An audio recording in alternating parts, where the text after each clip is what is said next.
And good morning, everyone. This is the After 9 Extravaganza. Mike and Lisa with you from AM 800. We can be heard weekdays, as you see on the bottom of your screen, 5 to 9 on AM 800. Just tell your smart speaker to play AM 800 on TuneIn, iHeart, whatever you like. And we'll be there in the morning or on the radio or on Cable 700. There's no shortage of ways to listen to us, Lisa. We're everywhere. Yes, Can't get rid we of are us. everywhere. Yes. Exactly. So there you go. And thanks for tuning into After 9. We do this every weekday morning around this time on Facebook, YouTube, and Periscope. What is on your mind this morning? I want to get to the story we didn't get to today. Maybe we can do it on the air tomorrow as well. But I just find this story so funny.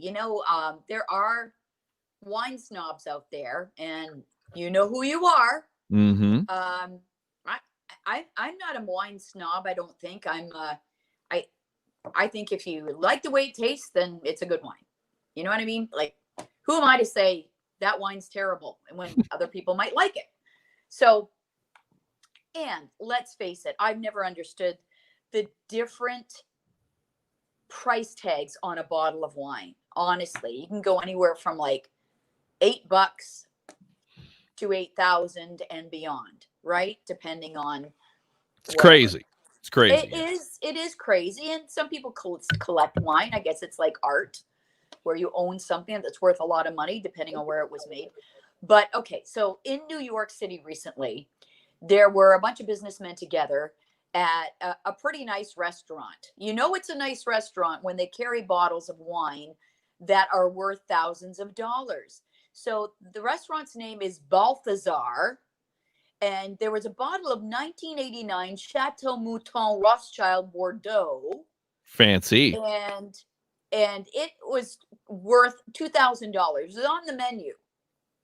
You want a special bottle of wine for a special occasion, or in this case, to impress your business people that you're sitting with, you order this bottle of wine. So they did, okay? We want a bottle of 1989 Chateau Mouton Rothschild Bordeaux. Was that how they said it too? So they went in the back. They got this bottle of wine. The meantime, on the other side of the restaurant somewhere is a couple on a date night, young couple. Yeah, you know what? We'll just take this $18 bottle of wine right here. This one, I don't even know how to pronounce it, but it's like number 5. Could you give us one of those? And then, of course, the wait staff said, yes, of course, we'll get it for you right away. Somehow, some way, these bottles got crossed. Uh-oh. $2,000, $18. $2,000, $18. The only thing they had in common is that they were both red. So, yes, this mistake happened. No, nobody knew. Nobody realized. It wasn't clear how long it took until somebody realized that this happened. But the two wines got switched. The managers accidentally delivered them to the wrong tables. And the businessmen were like, oh, this is delicious. The best I've ever had. And the other two are just guzzling back, wine, probably left half a glass on their table as they went out the door. Yeah, probably. Knowing that they had just consumed a $2,000 bottle of wine. Wow. I love it. So, I don't know. I guess the couple, when they learned that they had this expensive wine, they were thrilled. They were like, okay, well, now we can tell people we drank, a $2,000 bottle of wine. And the businessmen, on the other hand, not so thrilled. No, I guess not. Yeah, I would love to see if they poured 2 glasses of each to someone, if they could tell the difference between the $2,000 bottle of wine and the $20 bottle of wine. I would think that somebody who knows red wine would probably be able to do that. I think you would. But in the moment, and let's face it, the time to have a really good, expensive bottle of wine is at the beginning of the night, when you really haven't consumed too much, if you know what I mean, before everything starts to taste the same. So, depending on how much wine these businessmen had consumed, I would imagine, that played a part in but or maybe people didn't like it and they were like, well, I'm not going to say anything. This guy bought us this wine. What am I going to say? Shh, quiet. So I thought that was pretty funny and a good lesson for all, I would say. Yes. Yeah, no doubt. Wow. Remember one doing something like that? They were like pick up a big win because like almost like the Monopoly bank game, bank error in your favor. You end up profiting off someone's mistake. Yes. But when you don't know you are, then that doesn't make it fun. No, well, that's true. That's true. Christina says that she loves your hair this morning, Lisa. Thank you. Yes, I've gone non-ponytail today. Yeah, it's rare. Yeah. Yeah, it is. It means I had a little bit more time this morning. Is it not a workout day? Is it not a gym day? Is that why? It is a gym day today. Oh. Yes, I moved my appointment. It was normally yesterday, but I moved it to today. So yeah, this is all going to go away very soon. But that's the way it goes. That's the way she be. Donald says, good morning from Lincoln Park, Michigan. All right. Good morning from to everybody in Michigan this morning who's watching. Yes. One week away from the big election day. Should be very exciting.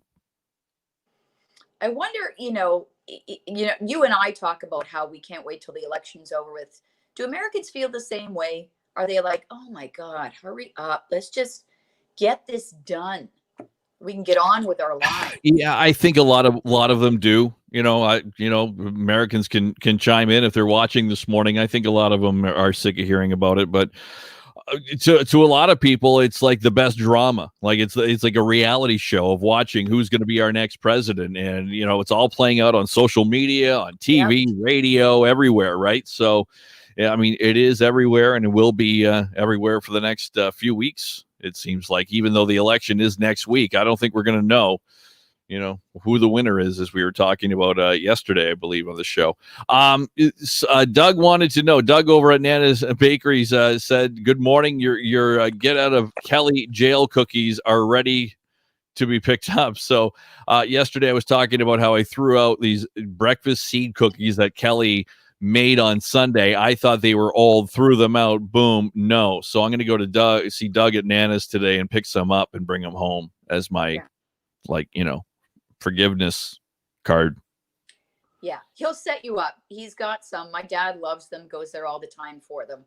And I don't know if he has a calorie count on those. I don't know, but guaranteed Kelly's going to love them. She's going to probably say to herself, why have I been making these all my life when Doug can make them for me? Yeah, that's true. That's true.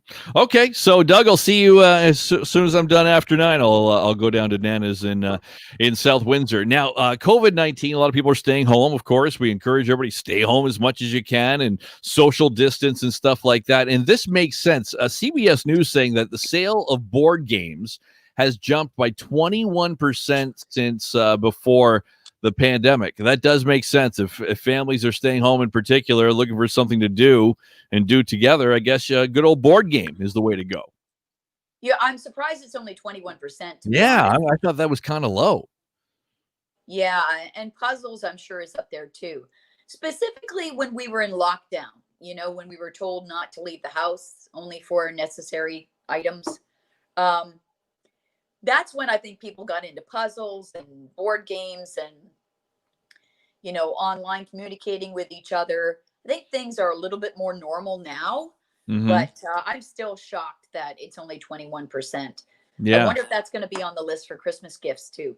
Well, that could be. We are bored of our board game. We need a new one to play here in 2021 as we turn the calendar. I think that might be the case. Do you have any puzzles going at your place? I know that's been the case in the past where you just kind of leave a puzzle out and you kind of do it as you go.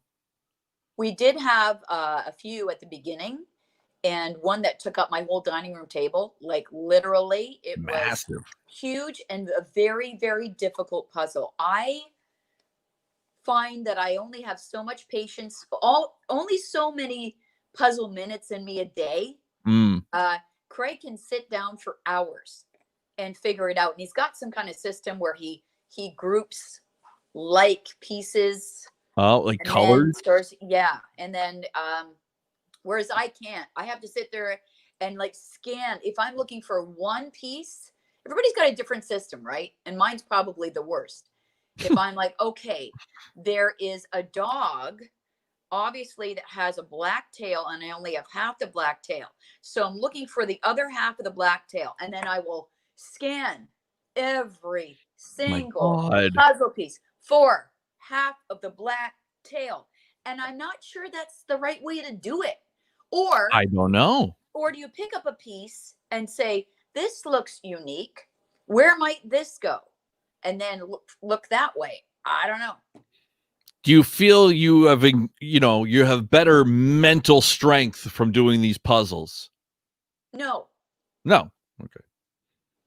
More frustration. Oh, then I'll be like, oh, I'm done. Forget it. Forget it. I'm done. Yeah, okay. Well, if somebody has some puzzle advice for you, we can certainly get that in this morning and see what people have to say, so you can do your puzzle more quickly and not have frustration. Yeah, that's true. Okay. I love. There's a new Instagram account that's been set up, and I've seen some of these photos before, but it's worth looking at and mentioning because we are getting into the shopping season again. A lot of people may shop online, but you should get out and shop at your local stores too. Yeah, support the small businesses out there. So the Instagram account is called Miserable Men, and it's pictures of men looking bored. I'm sure you've seen some of these photos, or even falling asleep on shopping trips. It is so funny. It's so funny where people decide to fall asleep. And it's like men with like bags around them sitting in a chair asleep. And it's just like family members saying, here, you watch our bags, and then continuing on.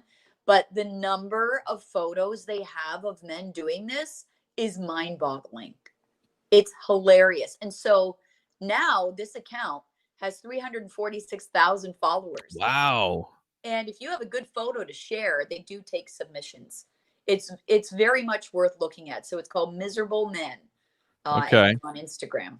Okay, I just posted it in the comment section if people want to check that out and follow them on Instagram. It is very funny. It is very funny. A lot of guys with their heads on their hand just falling over and asleep, and they're just miserable. They can't even believe they're going through this. Yeah, can't believe she dragged me here. Oh my God. Yeah, don't do that. Just don't leave your men at home, Yeah, or put out more chairs in your store for men. Yeah, that's true too. Chairs, TV, maybe some beverages, nice coffee or something while people are shopping. I think that would be that would help these miserable men be not so miserable. Absolutely. Yeah. Yeah, and good luck shopping this year. Yeah, and that's our news poll question today, right? For AM 800 News, that have you started your holiday shopping? As of yet, I would think a lot of people have already, really, considering it's almost November. Yeah, and you got to start early this year. You're not going to get things in time. Yeah, so I started. Have you? I have, yeah. I even picked up some stuff yesterday. A few things online, a few things at local stores. So, yeah, we're good. I think I'm off to a nice start in the holiday shopping season. Good to know. Good to know. Yeah. Proud of you. Yeah. Well, thank you. Thank you very much. So, yeah, get out there and start your shopping early so you're not stressed. Like, doesn't that play into stress if you're like down to the last minute and you're like, oh my God, I got to get something for this person or that person? Like, do it now, get it over with before the stores get really packed. Yeah. Be safer too, really. Well, and I think what ends up happening is people get so desperate that they end up spending more money too. It's like, oh, I didn't want to spend this much, but man, I got no other options. So yeah, give it to me. Yeah. So you can vote on our news poll. Go to am800cklw.com and let us know. Have you started your Christmas shopping yet? And I don't know. Did you find anything good? Any unique gift ideas that are out there this year? Like, what are the hot holiday gifts this year? I haven't really seen a list as of yet. It seems like it's always like electronics now. I would think. Like the Google Homes and all that stuff. Yes. Yeah, I can't go wrong with a good piece of electronics, something or other. Yeah, good call. All right, well, that's all I've got today. Hopefully, everybody can crack open a bottle of wine and enjoy it, knowing that it didn't cost you $2,000. That's my moral of the story for this segment. Okay. And we'll see everybody back tomorrow, 5 to 9 on AM 800. And ask your smart speaker to play AM 800. You'll hear us, and we'll be back here on After 9 tomorrow at this same time. So check us out on Periscope, YouTube, and on Facebook Live. Have a good day with your nice hair, Lisa, for how long it's nice for before your workout. Thanks. See you later.